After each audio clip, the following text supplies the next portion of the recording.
कर जग वाले पर यकीन नहीं क्यों कर होगा, तुझे देख कर जग वाले पर यकीन नहीं क्यों कर होगा।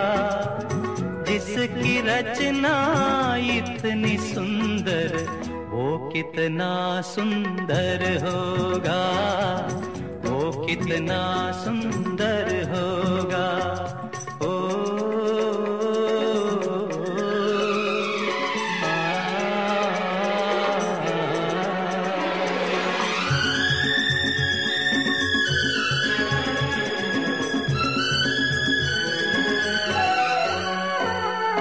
तुझे देखने को मैं क्या हर दर्पण तरसा करता है, जूं तुलसी के बिरवा को हर। ஓம் சாந்தி. பாபாங்களுக்கு கற்பித்துக் கொண்டிருக்கிற இந்த ஞானம் புது உலகத்திற்கானது. ஏனென்று கேட்டால் இந்த கலியுகம் எப்படியோ முடிவுக்கு வந்து புது உலகம் ஆரம்பிக்கப்பட வேண்டும் என்பது நாடகத்தில் நிச்சயிக்கப்பட்ட ஒரு உண்மை. அதை மையமாக வச்சுத்தான் காலத்துக்கு காலம் எங்களுக்கு பாபா இந்த ஞானத்தை படிப்பிச்சு கொண்டு வர, நாங்களும் அதை நம்பிக்கையுடன் கேட்டுக்கொண்டுதான் வந்தோம். அதனால இன்றைய விட நாளை நாள் ஒருபடி குறைந்த நாளாக இறங்குற நாளாகத்தான் இருக்கும். என்றால் நாள் போக போக கலியுகம் அதுல கீழ்நிலைக்கு சென்று கொண்டிருக்கிறது. இப்ப கலியுகம் அதுல கீழ்நிலைக்கு போகுதுன்னு சொன்னால் சூழ்நிலைகள் வர வர மேலும் மேலும் கடுமையாகத்தான் மாறும். நாங்களும் எதிர்பார்த்தோம் சூழ்நிலை கடுமையாக மாறும் என்று. ஆனால் இப்போது நடக்கின்ற சூழ்நிலை மாதிரி நாங்கள் எதிர்பார்க்கலாம். ஆனால் சூழ்நிலையை நாங்கள் எதிர்பார்த்தோம். அப்ப எதிர்பார்த்து எங்களை தயார்படுத்திக் கொண்டோம். எப்படிப்பட்ட சூழ்நிலை வந்தாலும் நாங்கள் எங்களோட ஆன்மீக முன்னேற்றத்தில், ஆன்மீக முயற்சியில் அல்லது எங்களுடைய சாதகமான முன்னேற்றத்தில் நாங்கள் முன்னேறணும்னு சொல்றோம். இப்ப அந்த விதத்துல பார்த்தோம்னு சொன்னா இப்ப நடக்கின்ற சூழ்நிலையும் ஏதோ ஒரு விதத்துல மிகவும் கடுமையான சூழ்நிலை தான். இப்ப நாங்கள் அதற்கு ஈடு கொடுக்கணும். இப்ப இந்த சூழ்நிலை இல்லாட்டியும் எங்களுக்கு தெரியும் பலவிதமான சூழ்நிலைகள் வரும். ஒன்று எங்களுடைய சொந்த பலவீனம் எங்களுக்கு தடையாக அமையும், அல்லது என்னுடைய நெருங்கின உறவுகள் மூலம் நான் கடுமையான சூழ்நிலையை எதிர்கொள்ள வேண்டி வரும், அல்லது பொருளாதார ரீதியாக எப்படியும் நாங்கள் ஏதோ ஒரு சூழ்நிலையை எதிர்கொண்டு கடுமையான சூழ்நிலை எதிர்கொண்டு எங்களுடைய பாவ கணக்கை முடிச்சு அதற்குள்ளேயும் ஒரு சந்தோஷமான மனநிலையை கொண்டாந்து என்னுடைய ஆன்மீகத்தில் முன்னேறணும் என்றதான் எங்களுடைய இலக்கு. ஏன்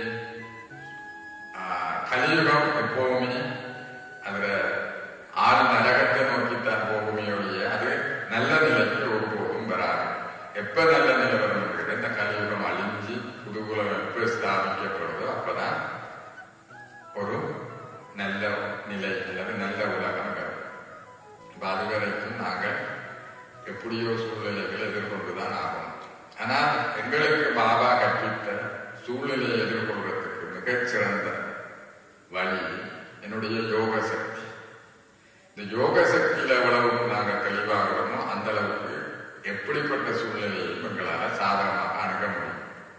இப்ப சில நேரம் பார்த்தீங்கன்னு சொன்னா பௌதிகமாக பல பேர் எனக்கு வார்த்தை மூலம் விளக்கம் சொல்ல விழிக்கிட்டாலும் என்னுடைய உள்மனம் ஆழ்மனம் தான் எனக்கு பல ஆழமான அல்லது பல ரகசியமான அல்லது எனக்கு மறக்க முடியாத சில எதிர்கொள்ள முடியாத சூழ்நிலைகளுக்கு என்னுடைய மனம் தான் பதில் சொல்லும். என்னுடைய மனம் பதில் சொல்றது என்று கேட்டால் என்னுடைய மன வலிமை பதில் சொல்றது. அதாவது என்னுடைய மன வலிமை என்று சொன்னால் என்னுடைய யோக சக்தி என்ற வலிமை தான் எனக்கு பதில் சொல்றது. ஆகவே இப்ப எங்களுடைய விவேகமான வழி யோகத்தின் தரத்தையும் அளவையும் அதிகரிக்கிறது. அப்ப நாங்கள் உங்களுக்கு ஏற்கனவே இந்த யோக சக்தியின் அளவு அதிகரிக்கிறதுக்கும் அதில் தரத்தை அதிகரிக்கிறதுக்கும் எங்களுக்கு மிகப்பெரிய தடையா இருக்கிற விடயங்கள்ல ஒரு விடயத்தை உங்களுக்கு தெளிவுபடுத்தலாம். இந்த உறவுகள் என்ற பந்தனத்தில் அதிகமாக சிக்கி என்னுடைய நிலையை தருமாற வச்சு என்னுடைய யோகத்துக்கு என்னால் நெருங்க முடியாமல் இருக்கிறது. இப்ப நான் உறவுகள் என்ற நீங்கள் புரிஞ்சிருப்பீர்கள். எந்த உறவும் எங்களுக்கு எதிரி இல்லை. உறவுகளோடு நாங்கள் மிக அன்பாகவும் பண்பாகவும் இருந்து கொள்ள வேண்டும். ஆனால் அந்த உறவுகள் மூலம் எந்த அளவுக்கு துன்பத்தெடுத்து எங்களை வருத்துறோம் என்றதுல மிக கவனம் எடுக்கணும். அதான் மிகப்பெரிய வேலை. அப்படி உறவுகளில் அதிகமாக சிக்கி இருக்கணும்னு சொன்னால் அதிகாலையில் எழுப்பி கண் முழிச்சிருந்து ஒரு நிதானமாக இருக்கிறது முடியாதுன்றதை பற்றி எளியா முதல் வகுப்புல நாங்கள் பார்த்தோம். பிறகு அது ஓரளவு தெளிவாகினாலும் இன்னும் ஒரு விஷயம், எப்படியோ நாங்கள் இந்த கலியுகத்தில் வாழ வேண்டும். பலதரப்பட்ட மக்கள் பலதரப்பட்ட சூழ்நிலைகள் எதிர்கொள்ளணும். அப்ப சில எல்லாமே சாதகமாக இருக்க வேண்டியதில்லை. சிறிய விஷயம் பெரிய விஷயத்தை நாங்கள் நாளாந்த கடக்க வேண்டியிருக்கிறது. அப்ப அதுக்குள்ளேயும் எவ்வாறு சாதகமான மனநிலையை கொண்டு வாருங்கள், அதன் மூலம் எப்படி தியானத்துக்கு தடையா இருக்கிற தடைகள் அகற்றலாம் என்று 2வது வகுப்புல பார்த்தோம். அதாவது இதற்கு நாங்கள் கையாள வேண்டியது பாபாட ஸ்ரீமத்தை முழு நம்பிக்கையோட மனப்பூர்வமாக இருக்கிறது. என்னுடைய அனுபவத்தின் கருத்துக்களையும் மற்றவங்களோட அனுபவங்களின் கருத்துக்களையும் முக்கியத்துவம் கொடுத்து என்னை வருத்துறதுக்கு பதிலாக ஸ்ரீமத்துக்கு முக்கியத்துவம் கொடுத்து எப்படி என்னுடைய மனோபாவத்தை சாதகமாக பண்ணி இந்த தியானத்தில் அதிகரிக்கலாம் என்று 2வது வகுப்புல பார்த்தோம். 3வதாக நாங்கள் பார்க்க வேண்டியது பாபா உங்களுக்கு சொல்லியிருக்கிறார். நாங்கள் 5 விகாரங்களை பெற்றி கொண்டாலும் கடைசியில் ஒரு விகாரம் எங்களை மிகவும் தொந்தரவு பண்ணும். அதான் நான் என்ற உணர்வு. இந்த நான் என்ற உணர்வு எவ்வாறு இந்த தியானத்துக்கு பெரும் தடையாக அமைவதை பற்றி இன்றைக்கு பார்ப்போம். இப்ப பக்தி மார்க்கத்தில் உள்ள நம்பிக்கைக்கும் ஞான மார்க்கத்தில் உள்ள நம்பிக்கைக்கும் இரவுக்கும் பகலுக்குமான வித்தியாசம் என்று எங்களுக்கு தெரியும். இப்ப பக்தி மார்க்கத்தில் பார்த்தோம்னு சொன்னா மக்கள் எல்லாரும் என்ன செய்வாங்கன்னு கேட்டா, ஒரு கோயில்ல நேர்த்திக்கடன் வைப்பாங்க. விரதமோ அல்லது தேங்காய் உடைக்கிறதோ தெரியும். இப்ப அதுல ஏதாவது ஒன்று வேண்டி ஏதாவது ஒரு தடை விலகம் உண்டோ அல்லது ஒரு தேவையை மையம் அமைச்சு இப்ப அதுல கிடைக்கல. அதை பல பேர் சொல்லுவாங்க, இன்னும் ஒரு கோயில சஜஸ்ட் பண்ணுவாங்க. இப்ப நாங்கள் அந்த கோயிலுக்கு போய் பார்ப்போம். இப்ப அதுவே மக்களுக்கு அந்த அளவுக்கு எதிர்பார்த்த அளவு நிறைவேறல. இப்படி பல கோயில்கள் கொஞ்சம் பல காலம் தெரிஞ்சு பார்ப்போம். ஆனா என்னுடைய விருப்பம் நிறைவேறல அல்லது எனக்கு தேவை நிறைவேறலன்னு சொன்னா நாங்க நம்பிக்கையில இருக்கோம். என்னத்தை வாழ்க்கை, ஒரு கடவுள் எனக்கு கை கொடுக்கல, இதை நம்பி எனக்கு பிரயோசனம் இல்லை என்று சோர்ந்து போய் மனவிரக்தி அடைஞ்சு அல்லது கூடாத பழக்க வழக்கம் அப்படியோ என்னமோ என்னுடைய பாதையை மாற்றிக்கொள்வோம். கடவுள் நம்பிக்கை இல்லாம அது பக்தி மார்க்கத்து நம்பிக்கை. ஆனால் ஞான மார்க்கத்து நம்பிக்கை அப்படி இல்லை. ஞானத்தின் அடிப்படையில் வந்த நம்பிக்கை இவ்வாறு தடுமாறுவதற்கான கேள்விக்கு இடமில்லாத ஒரு அத்தகைய தனித்துவமான நம்பிக்கை என்கிறது. இப்ப இந்த நம்பிக்கையை தான் நாங்கள் இப்ப ஞானத்தில் எப்படி நம்பிக்கையை வைக்கிறது. இப்ப சில நேரம் உங்களுக்கு தெரியும், எங்களுக்கு ஞானத்துல பாபா தெளிவுபடுத்தாத ஏரியாவை பகுதியே இல்லை. எந்த விஷயத்தை எடுத்தாலும் பாபா அதற்கு எங்களுக்கு காலங்காலமா தெளிவுபடுத்தி கொண்டிருக்க. நாங்கள் இந்த பகுதி தெரியாது, இப்படி நடக்கும் தெரியாது, இவர் இப்படி இருப்பார் தெரியாது, இப்படி ஒரு சூழ்நிலை வரும் தெரியாது என்று எதுவுமே சொல்லாத அளவுக்கு பாபா ஒவ்வொரு பகுதியாக சக்கார மொழி அவியத்து மொழிக்கு பாபாங்களுக்கு தெளிவுபடுத்தி கொண்டு வாரார். இருந்தும் நாங்கள் அதையும் மீறி நான் என்ற உணர்வு, அதை நாங்கள் அகங்காரம் என்று சொல்லலாம் அல்லது பிடிவாதம் என்று சொல்லலாம். உதாரணத்துக்கு அதை எப்படி என்று பார்த்தோம்னு சொன்னா, பாபா சொல்லியிருக்கிறார் எங்களுக்கு கர்ம வினையில நம்பிக்கை வச்சுக்கொள்ள சொல்லி. இப்ப எது நடந்தாலும் அந்த சம்பவத்துக்கு நானே தான் பொறுப்பு, கடவுளோ மற்றவர்களோ அதுக்கு பொறுப்பு இல்லை. அப்ப அப்படி என்று வரக்குள்ள எந்த ஒரு சூழ்நிலை வந்தாலும் நான் அப்செட் ஆக வேண்டிய அவசியம் இல்லை. ஆனா சில நேரம் நடந்துடுறது,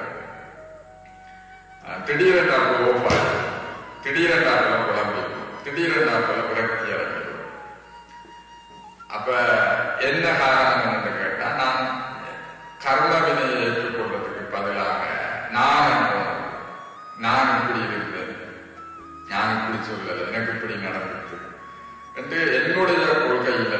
என்னுடைய விஷயத்துல மிகவும் பிடிவாதமா இருக்கிறதால என்ன நடக்கிறது கேட்டா, நான் என்ன வருத்தி கொள்றேன் அல்லது அதிகமாக வருத்தம் எனக்கு இப்படி நடந்துட்டு. அப்ப என்ன வருத்தி பாபார டைலவல் யோகா இதுகளை பற்றி யோசிக்காமல் அந்த இடத்துல கர்மவினை அப்ளை பண்ண, அதாவது கர்மவினையை பாதிக்க முடியாத அளவுக்கு நான் என்ன வருத்தி கண்ணீர் விட்டு நித்திர டிஸ்டர்ப் ஆகிற அளவுக்கு சாப்பிட முடியாத அளவுக்கு எங்களை வருத்தி. இந்த வருத்துதலுக்கு என்ன காரணம்? நான் என்ற பிடிவாதம். இதுல பாபாவில் உண்மையா நம்பிக்கை வச்சால் கர்மாவை ஏற்றுக்கொள்வோம். கர்மாவை ஏற்றினால் ஒருபோதும் என்ன அதிகமாக வருத்த வேண்டி ஏற்படாது. இந்த அதிகமாக வருத்தம் என்று சொன்னால் இது தியானத்திற்கு மிகப்பெரிய தடையாக அமையும். இது உண்மை. நீங்கள் நடைமுறை வாழ்க்கையில பார்த்திருப்பீர்கள். எவ்வளவுக்கு அதிகமாக வருத்துறோமோ அந்த அளவுக்கு அது எனக்கு தியானத்துக்கு அவ்வளவுக்கு பெரிய தடையாக அமையும். இப்ப சில நேரம் பார்த்தீங்கன்னு சொன்னா நாங்க இந்த வருத்துற நேரம் சில நேரங்களுக்கு தெரியாது. நாங்களுக்கு அதிகமா வருத்தம், ஓவ் ஆகணும், டென்ஷன் ஆகணும். ஏன்னா ஒரே விஷயத்த ஒரே தவற திருப்பி திருப்பி செய்தால் அந்த தவறுல உள்ள அந்த தவற விளைவில் உள்ள உணர்வுகளை சில நேரம் உணர முடியாமல் இருக்கும். ஆனா நான் சில நேரம் இப்போ உதாரணத்துக்கு என்று கேட்டா, ஏதாவது ஒரு சம்பவம் நடந்தா அப்செட் ஆகி முகம் எல்லாம் மாறி. ஆனா அது ஏன்னு கேட்டா நாங்கள் வருத்தி வருத்தி அப்செட் ஆகி பழகிட்டோம். அப்ப அதனால நீங்க ஏன் அப்செட் ஆகி உங்களோட முகம் ஒரு மாதிரி இருக்கிறது, நான் அப்படி இல்லை அப்செட் ஆகல, நான் அப்படித்தான் சொல்லி என்ன நழுவ பார்ப்போம். ஆனா அப்படி அல்ல. ஏன் இதை சொல்ல வாரம்னு கேட்டா, இதுல நான் கொஞ்சம் தெளிவாக என்னுடைய துல்லியமான யோகா எனக்கு சிரமமா இருக்கு. துல்லியமான யோகாவை மேற்கொள்வது எனக்கு சிரமமா இருக்கு. அதனாலதான் நாங்கள் இதுல ஒண்ணு கவனம் செலுத்த வேண்டும். நான் என்ற உணர்வு இதுல பிடிவாதம். அப்ப எங்களுக்கு தெரியும், யாரு தங்களை அதிகமா வருத்துறாங்களோ அவங்களுக்கு அதிகமான பிடிவாதமும் அதிகமான நான் என்ற உணர்வும் இருக்கிறேன்னு சொல்லி. அப்ப நான் என்ன செய்யணும்? கர்மாவை மரபூர்வமா ஏற்றுக்கொள்ளும். இதற்கு பாபாவோட நம்பிக்கை வைக்கணும். நல்ல பணிவோட கர்ம தத்துவத்தை ஏற்றுக்கொள்ளும். அடுத்தது எங்களுக்கு பாபா படிப்பிச்ச மிக முக்கியமான ஞானம் நாடகத்திட்ட ரகசியங்கள். இப்ப நான் பல பிறவிகள பாகத்தை நடித்து என்னுடைய கடைசி பிறப்பு வந்திருக்கிறேன். இதெல்லாம் பாபா எனக்கு முன்கூட்டியே தெளிவுபடுத்தியிருக்கிறேன். அப்ப எந்த சம்பவம் வந்தாலும் ஏன் எதற்கு எப்படி என்ற கேள்விகளை நாங்கள் ஒருபோதுமே உருவாக்க முடியாது. அந்த அளவுக்கு நாடகத்தை துல்லியமா பாபாக்களுக்கு விளங்கப்படுத்தியிருக்கிறார். அத்துடன் பாபா உங்களுக்கு உறுதிப்படுத்தியிருக்கிறார், நாடகத்தில் என்ன சம்பவம் நிகழ்ந்தாலும் இதுல நன்மை இருக்கிறது. குழந்தைகளை நீங்க என்ன சூழ்நிலை வந்தாலும் இதே பூர்வமாக என்னுடைய பாபா என்று சொல்லுங்க. நான் உனக்கு முன்னால அல்லது உங்களுக்கு முன்னால பிரசன்னமாகும் என்று சொல்லியிருக்கிறார். ஏன் தெரியும், பாபா இந்த நாடகம் இப்போ நன்மை பயன். அப்ப எனக்கு ஆபத்து, என்னால முடியாது, நான் இதுல இருந்து வெளியேறனா என்று யோசிச்சு திருப்போம். ஆனா பாபா எனக்கு உதவி பண்ணுவார். ஏன்னா நான் சங்கம யுகத்துல நான் புண்ணியம் மட்டும்தான் செய்யறேன், முன்னேறி மட்டும்தான் போறேன். அவை நான் ஒருபோதும் நம்பிக்கை இழக்கவோ சந்தேகப்படவோ வேண்டிய அவசியம் இல்லை. சில நேரம் பாருங்க, நாடகம் முடிவுக்கு வருது. அப்ப எல்லோருமே அவங்கள கர்ம கணக்கை தீர்க்கணும். அப்ப அவங்களோட பாகத்தை நடிக்கிறாங்க. ஒவ்வொருத்தரதாகவும் தனித்துவமான. இப்ப நான் சில ஒரே குடும்பத்தில் இருந்தாலும் ஒருவருடைய பாகத்தை ஒருவர் ஒப்பிட வேண்டிய அவசியம் இல்லை. ஒப்பிட்டாலும் எனக்கு அதிகமா துன்பம் வரும். நானே ஒப்பிடணும். ஏன்னா இந்த பிறப்புலதான் நாங்கள் ஒரே குடும்பத்துல பிறந்திருக்கிறோம். போன பிறப்புல நான் எந்த குடும்பத்தில் இருந்தனோ அடுத்த பிறப்புல எந்த குடும்பத்துக்கு போகணும் எனக்கு தெரியாது. இப்ப நான் அவங்களோட பாகத்தை மேற்கொள்ளணும். ஒருத்தர பாகத்தை பார்த்து நான் அப்செட் ஆகக்கூடாது. சில நேரம் என்ன நடக்கணும், நாடகத்துல உள்ள தெளிவின்மையாலையும் நம்பிக்கையின்மையாலையும் மற்றவர்கள் துன்பப்படுறதை பார்த்து நான் என்ன அதிகமா வருத்துறேன். ஏன் வருத்தம்? அந்த கேள்வியை நாங்கள் கேட்டு பார்க்கணும். வருத்த வேண்டிய அவசியம். ஏன்னா உண்மையில எல்லோரையும் விடுதலையாக்குறவர் பாபா ஒருத்தர் தான். அதை நான் என்ன வருத்துறதால எந்த ஒரு ஆத்மாவுக்கும் என்னால நன்மை செய்ய முடியாது. ஆகவே இப்ப நாங்கள் ஏழ்மானாலோ எந்த சரீரதாரி எந்த உறவுகள் எனக்கு எல்லாம் துன்பத்தை எடுக்க வேண்டிய அவசியம் இல்லை.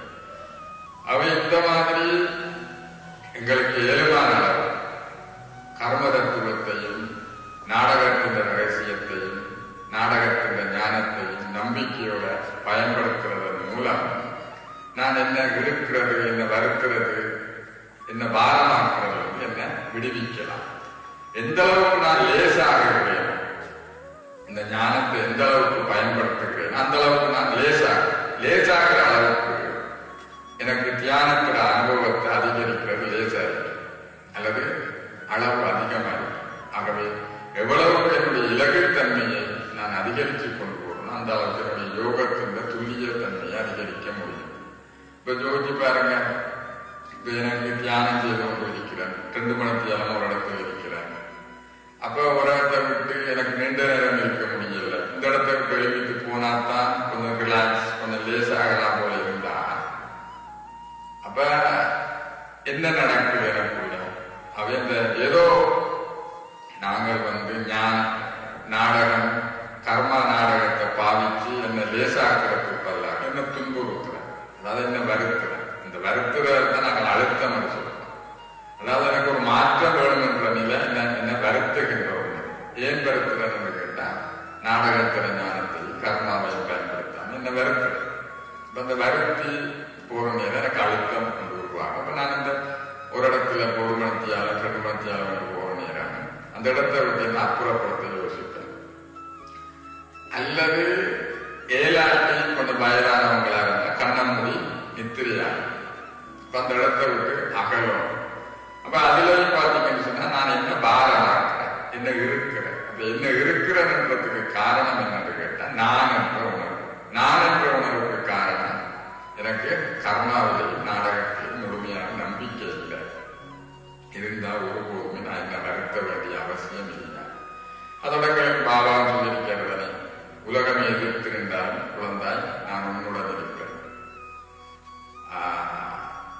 நீ இதயபூர்வமாக என்னுடைய பாபான்னு சொன்னா நான் பிரசன்னமாக குழந்தாய் நீ தைரியமா ஒரு அடியெடுத்து வச்சா 1000 அடி உதவிகளை நான் செய்ய தயாரிக்கிறேன். இதெல்லாம் சும்மா அரசியல்வாதிகளோ உலகத் தலைவர்களோ அல்லது பொதுமக்கள் சொல்ற மாதிரி சாதாரணமான கூற்றுக்கள் இல்லதானே. இதுலெல்லாம் பின்னணியில ஆழமான அர்த்தங்களும் நன்மையும் பொதிந்திருக்கிறது. இப்ப நாங்க உழவு நாள் இருக்கிற முக்கியத்துவத்தை உணராட்டியும் இனியாவது நாங்கள் அந்த உணர்வு அந்த நம்பிக்கையோட முன்னேறி கொண்டு போவோம். இதுல மிக கவனமா இருந்து கொள்ளுங்கள். தியானத்துக்கு மிக பெரிய தடை, அடுத்த கட்ட தடை என்ன? பாரமாக்குறத பற்றி இப்ப நான் உங்களுக்கு தெளிவுபடுத்திருக்கேன். எனக்கு ஒருபோதும் உங்களை பாரமாக்காம உங்களை லேசாக்கி பாருங்க. இந்த தியானத்துல தரவும் அளவும் உங்களுக்கு அதிகரிக்கும். உங்களுக்கு ஏற்கனவே சொல்லப்பட்டிருக்கு, எது நடந்தாலும் நாங்கள் ஒரு விரல மற்றவர்களுக்கு காட்டி மற்றவர்களிடம் குற்றம் சுமத்தக்கூடாது. என்றால் எந்த துன்பத்துக்கும் காரணம் நான் செய்த பாவத்தின் வினையை ஒழிய எந்த நபரும் அல்ல. இப்ப நான் இந்த நபரை விளக்கினால் துன்பம் விளையும் என்று நினைக்கிறேன்னு சொன்னால் சில நேரம் நாங்கள் அப்படி செய்திருக்கோம். ஆனா வேற விதத்தில் அந்த துன்பம் எப்ப நான் என்னுடைய பாவ கணக்கில் என்ன விளக்குறேனோ அப்பதான் நான் துன்பத்தில் என்ன விளக்கிக் கொள்ளணும். அதனால யாரெல்லாம் தனக்கு வர துன்பத்துக்கு மற்றவர்களையும் சூழ்நிலைகளையும் காரணம் சொல்றாங்களோ அவங்களுக்கு எப்பவுமே தீர்வு கிடையாது. ஏன்னா உங்களுக்கு தெரியும், கலியுகம் நேற்றைய விட நாளைக்கு இதை விட மோசமான நிலைக்கு தான் போகும். இந்த வைரஸ் பரவுதோ இல்லையோ என்றால் பாபா படிப்பிச்சது உண்மைதானே. இந்த ஒரு வழிக்கு தீர்வு கண்டாலும் கலியுகம் சரியாக மாட்டேங்க. கலியுகம் ஒரு நல்ல நிலைக்கு வர மாட்டேங்க, அது அழிஞ்சுதான் நல்ல நிலைக்கு வரும். அவை எனக்கு வர சொந்தத்துக்கு மற்றவர்களையோ சூழ்நிலையோ காரணம் சொன்னா சூழ்நிலை கலியுகம் அழியும் வரையும் நல்ல சூழ்நிலை ஒருபோதுமே வராது. அது மேலும் அதில் மோசமான நிலைக்கு போகும். அவை எந்த மருத்துவரும் அதிகரித்துக் கொண்டு போகும். ஆகவே கர்மாவையும் நாடகத்தையும் ஏற்றுக்கொண்டு மற்றவர்களையும் சூழ்நிலையும் பழிகூடாமல் என்ன அதிகமாக வருத்தாமல் என்ன லேசாக வைத்துக் கொண்டு இந்த எனக்கும் பாபாவுக்குமான நெருக்கத்தை அதிகரித்து நான் ஒரு ஆத்மா, சிவபாபா ஒரு ஜோதி வடிவானவர் என்ற நிலையில் அந்த அளவு கடந்த அன்பு அமைதி சந்தோஷத்தை அதிகரித்து என்னுடைய வாழ்க்கையை இப்போ உள்ளதை விட மேலும் ஒருபடி முன்னேற்றி கொண்டு போகணும். நான் உங்களுக்கு பல கருத்துக்களை பகிர்ந்து கொண்டு உங்களுக்கு விளங்கியிருக்கும் நினைக்கிறேன். அவை இதையும் பயிற்சி பண்ணி பாருங்க. உங்களோட தியானிக்கிற தரமும் அளவும் இப்பொழுதை விட ஒருபடி மேலாகவும் மகத்துவமாகவும் அமைஞ்சிருக்கும். ஓம் சாந்தி.